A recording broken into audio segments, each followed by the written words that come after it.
नमस्कार दोस्तों, मैं श्रीमती अर्चना शर्मा आज आपके समक्ष उपस्थित हूँ हिंदी का वाच्य लेकर। वाच्य जिसे अंग्रेजी में वॉइस कहा जाता है। चलिए आगे बढ़ते हैं और देखते हैं कि वॉइस क्या होता है।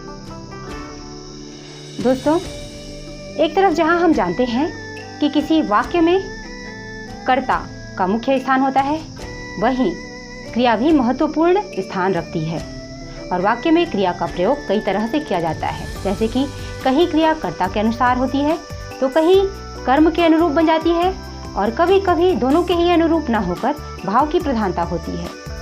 और ऐसे वाक्यों में क्रिया स्वतंत्र होती है। जैसे अनुराग पुस्तक पढ़ता है, यहाँ पर अनुराग यानी कर्ता की प्रधानता है। अनुराग के द्वारा पुस्तक पढ़ी जाती है, यहाँ पर पुस्तक की प्रधानता है अर्थात कर्म की प्रधानता है। तीसरा वाक्य देखें, अनुराग से पढ़ा जाता है, यहाँ पर पढ़ा अर्थात क्रिया के भाव की प्रधानता है। तो क्रिया के जिस रूपांतरण से हमें पता चले कि क्रिया का मुख्य विषय कर्ता है या कर्म है या भाव है, वाच्य कहलाता है। और वाक्य में जिसकी भी प्रधानता होगी, क्रिया का लिंग और वचन भी उसी के अनुरूप होगा। चलिए आगे बढ़ते हैं और देखते हैं कि वाच्य की परिभाषा क्या कहती है। वाच्य क्रिया का वह रूप है जिससे यह पता चले कि क्रिया का मुख्य विषय कर्ता है, कर्म है या भाव है। और अभी अभी जैसा कि मैंने बताया कि क्रिया का लिंग और वचन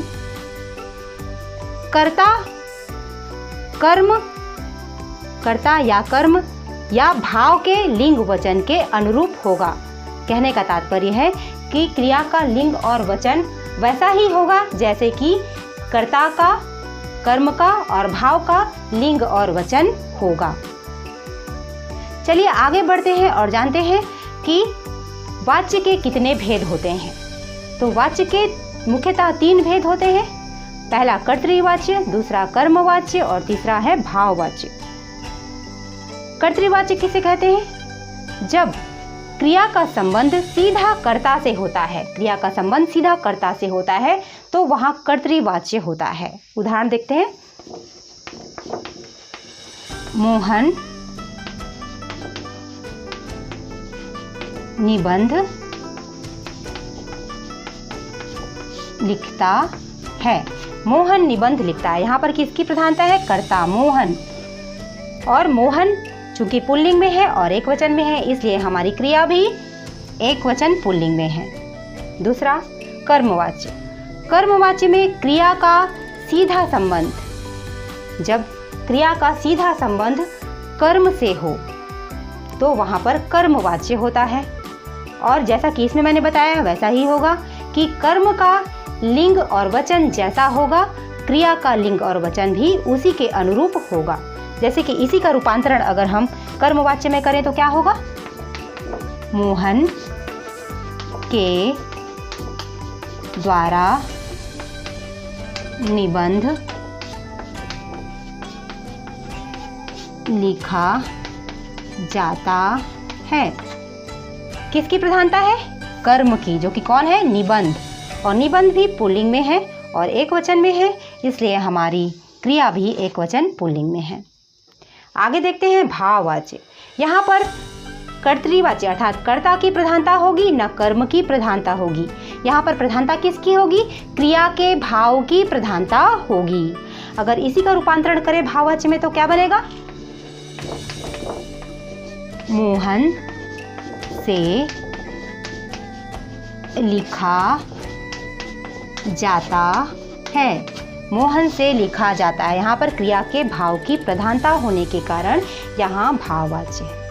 तो दोस्तों, इस तरह से हमने जाना कि वाच्य की क्या परिभाषा है और इसके अंतर्गत कौन सी बातें महत्वपूर्ण है और वाच्य के कितने भेद होते हैं। भेदों के अंतर्गत हमने कर्तृवाच्य, कर्मवाच्य और भाववाच्य को जाना। चलिए आगे बढ़ते हुए हम देखते हैं कि हम किसी वाक्य को कैसे पहचान सकते हैं कि वो कर्तृवाच्य है या कर्मवाच्य है या फिर भाववाच्य है।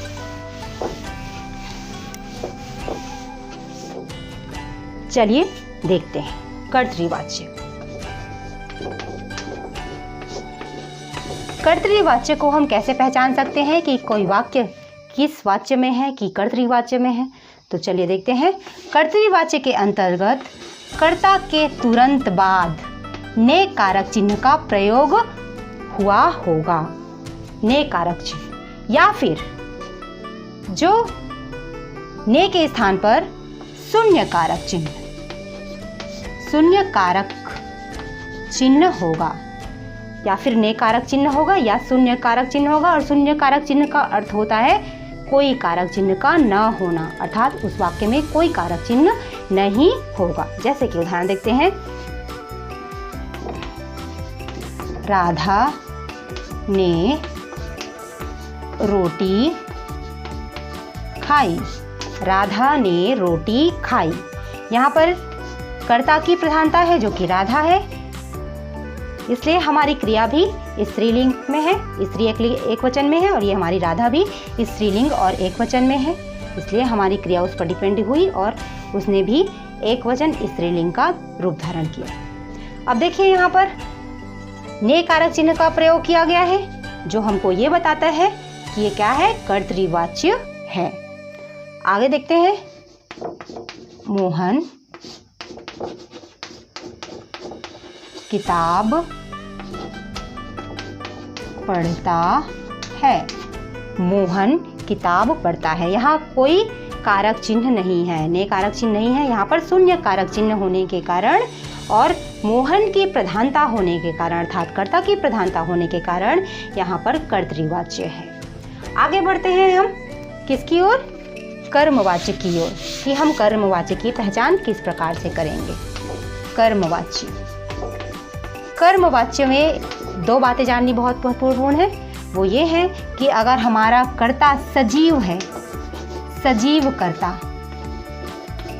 तो उसके तुरंत बाद के द्वारा कारक चिन्ह का प्रयोग होगा। सजीव कर्ता है तो उसके बाद तुरंत के द्वारा कारक चिन्ह का प्रयोग किया जाएगा। और अगर निर्जीव कर्ता है, निर्जीव कर्ता, जो हमारा सब्जेक्ट है वो निर्जीव है, तो भी हमारा जो वाक्य होगा वो कर्मवाच्य में होगा। उदाहरण द्वारा समझते हैं, सजीव का समझते हैं। मोहन के द्वारा कहानी पढ़ी गई। मोहन के द्वारा कहानी पढ़ी गई। यहाँ पर कहानी जो है वो क्या है, कर्म है। इसकी प्रधानता होने के कारण ये यहाँ पर कर्मवाच्य है। और हम पहचान सकते हैं के द्वारा कारक चिन्ह का प्रयोग किया गया है कर्ता के तुरंत बाद, इसलिए यहाँ पर कर्मवाच्य है।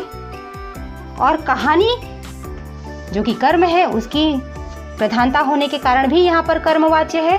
और कहानी स्त्रीलिंग में है, इसीलिए हमारी क्रिया भी स्त्रीलिंग में है। दूसरा उदाहरण देखते हैं, पतंग आकाश में उड़ रही है। पतंग आकाश में उड़ रही है, उड़ रही है। कहाँ? और यहाँ पर सब्जेक्ट हमारा कौन है, पतंग। क्या है हमारा, पतंग, जो कि सजीव है कि निर्जीव है, निर्जीव है। तो निर्जीव कर्ता होने के कारण यहाँ पर जो हमारा ये वाक्य है वो कर्मवाच्य में है, ना कि कर्तृवाच्य में। तो ये हुआ हमारा कर्मवाच्य। आगे हम बढ़ते हैं अपने भाववाच्य की ओर।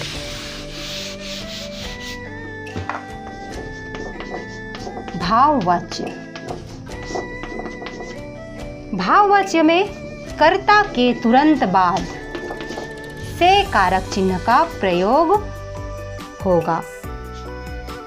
कर्ता के तुरंत बाद से कारक चिन्ह का प्रयोग अगर किसी वाक्य में हुआ हो तो हम आसानी से पहचान सकते हैं कि वो जो वाक्य है वो भाववाच्य में है।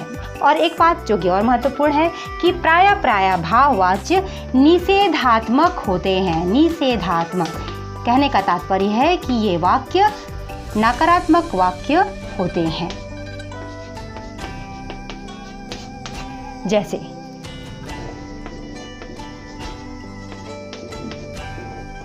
बुजुर्ग से चला नहीं जाता। बुजुर्ग से, यहाँ पर हमको से कारक चिन्ह तो दिख ही रहा है, जिससे हम पहचान सकते हैं कि वो जो वाक्य है वो भाववाच्य में है। इसके साथ ही यहाँ पर ये जो वाक्य है वो क्या है, निषेधात्मक वाक्य है, इसलिए ये क्या है, भाववाच्य है। दूसरा हम उदाहरण देखते हैं। मोहन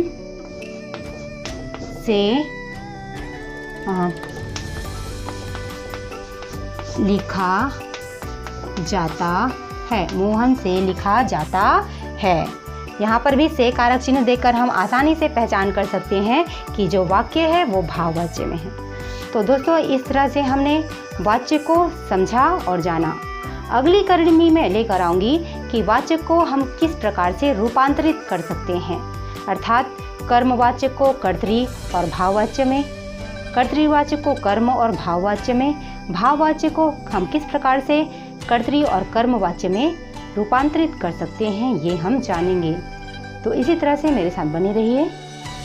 आज के लिए बस इतना ही। धन्यवाद।